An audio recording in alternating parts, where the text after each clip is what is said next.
And a good day, everybody. John Henderson, Pierre the Beverage Ramble, back again with you. Another rehash. Today, Olde English 800 High Gravity. Rehash. Yes.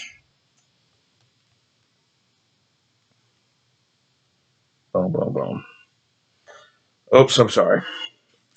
There it is, the proper way. Olde English 800 High Gravity.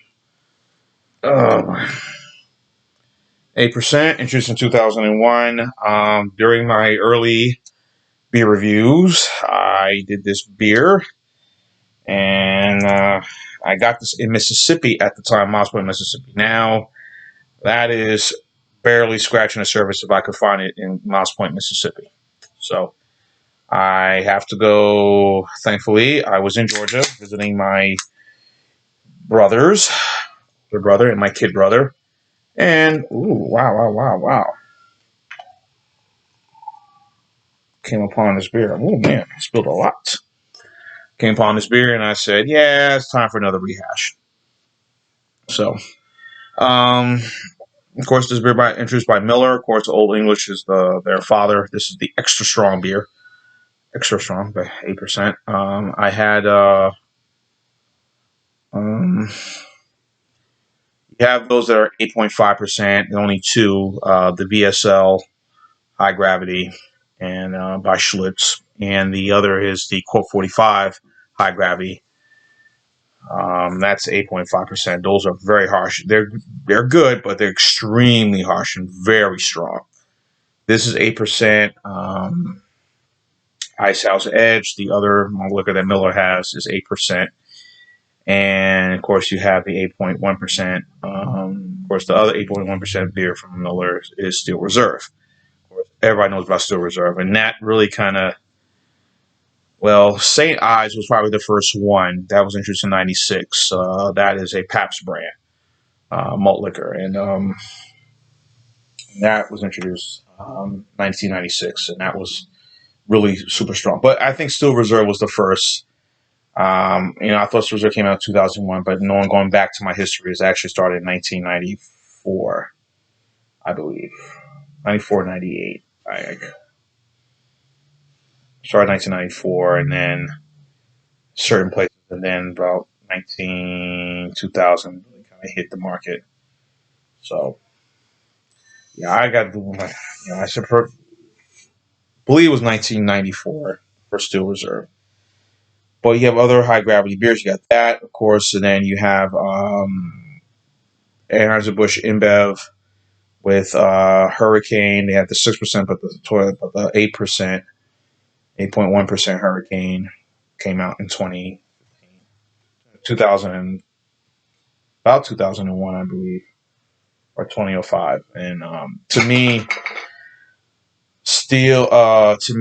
Hurricane, High Gravity, and Ice House Edge, and this one are probably my top three in terms of extra strong malts, strong beers that you can enjoy. Had this in the refrigerator, had it in the freezer, and then put it in the refrigerator for a very few days, right in the top, and it was super cold, and it is still super cold. So,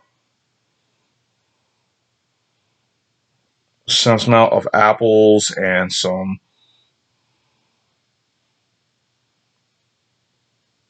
very high sugar in this.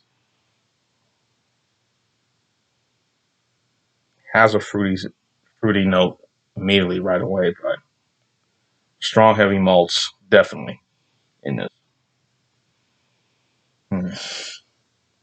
Here we go.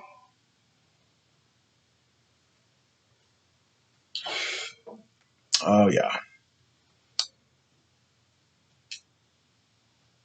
Oh yeah. Oh yeah. The reason why I do enjoy this one.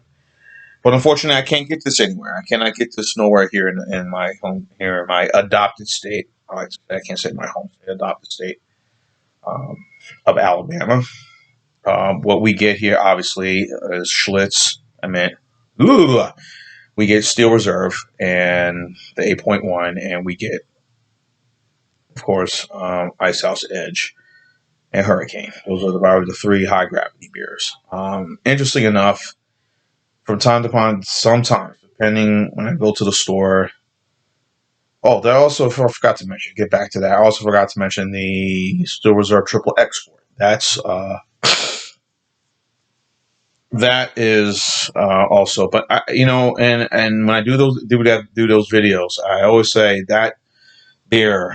I don't know what it is. Maybe just the labeling or the can it's in. I just think that tastes better than the silver can. I don't know why, but it has the same specs. Go figure. It just does. But it's just a phenomenal high gravity, extra strong beer, and I do enjoy it a lot. And now, if I'm going further northern Alabama, past through Montgomery, right on the tip of some of the few stores I'll stop at before I get to the Georgia line. Yeah, Triple Export is basically everywhere. So I make a stop from time to time to get some. I didn't get some this time around. I think I have pretty much enough beer to hold me for a good while. So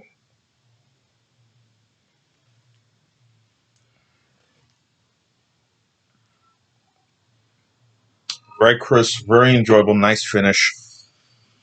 Show the can again. Show the can again, Mr. P. Of course, there's always a negative view people have of these beers. It's it's trash. How dare anybody consume that mess? But if you look at the style and how they put these together, you could match it, compare it with some. Probably give it another name. The name always comes to mind: a Doppelbock or Helles Doppelbock, which is what it is. Um, it's similar to a lot of German style beers. I'm sure that has that same style, um, or other craft beers that probably do a style beer like this and taste, and you might say, it's a Helles Doppelbock. Well, compare that, and if you do a taste test, a surprise taste test between these two, you probably say, this tastes good. This is really good, and then boof, surprise! Like, what? Really? It's Olde English 800 high gravity. So.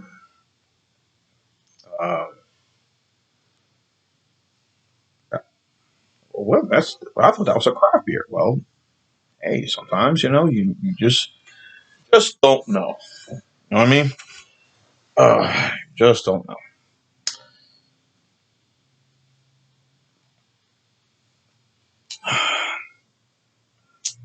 Yeah, I'm gonna save this a little bit while, but let's see.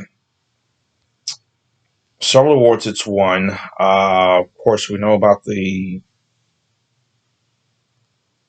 I would say super close to have this. Several awards. Of course, Old English, started I think 1964. Of course, this one came out 2001.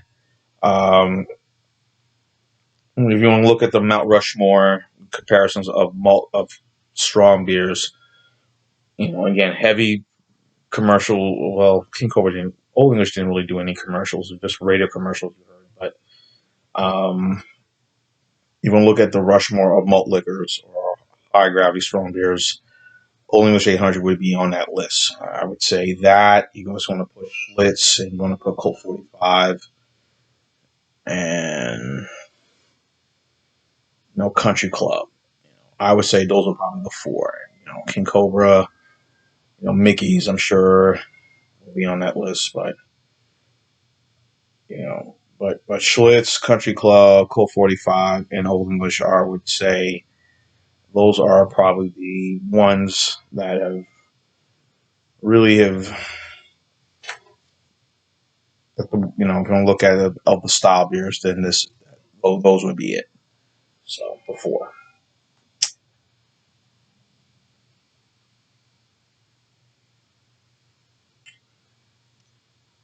Clean, crisp, enjoyable.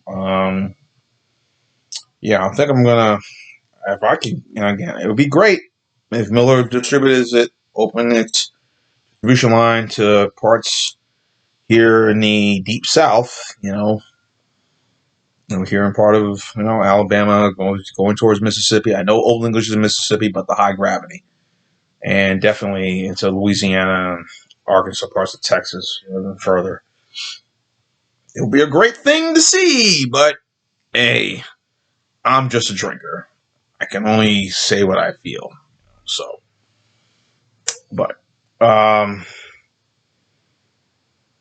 yeah, this was good. I said I would only get one can because I didn't want to trip myself up. So anyway, I ain't gonna go on and on about this. So this is an A plus, as I reviewed the first time for the style.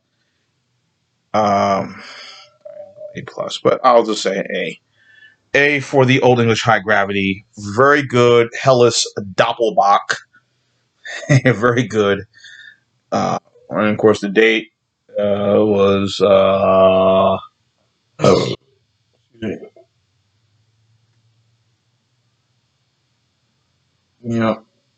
August 11th, 20. Okay, August 11th, 2020. So it's fresh, people. So food pairings. You want to do some Asian cuisine with this. No, screw Asian cuisine. You want to definitely do some seafood with this. Anything grilled or anything with a lot of spices. Some clams. Some oysters. This would go great with this beer, this style of beer, I should say, or any high gravity. Maybe. Also, you got some pasta with some red sauce. I know Ice House Edge goes pretty good with it, or maybe a nice deep fried bird coming out of the grease, and you're eating it right away, and you say, this will go good with it. So that's my score. I'm going way too long, blabbling on. So this is an A for the Olde English High Gravity. Yay, yay, yay. Jean Henderson Pierre, the Beverage Rambleton. Keep on watching. As always, cheers, live, laugh, and love. OE. Olde English High Gravity. All right.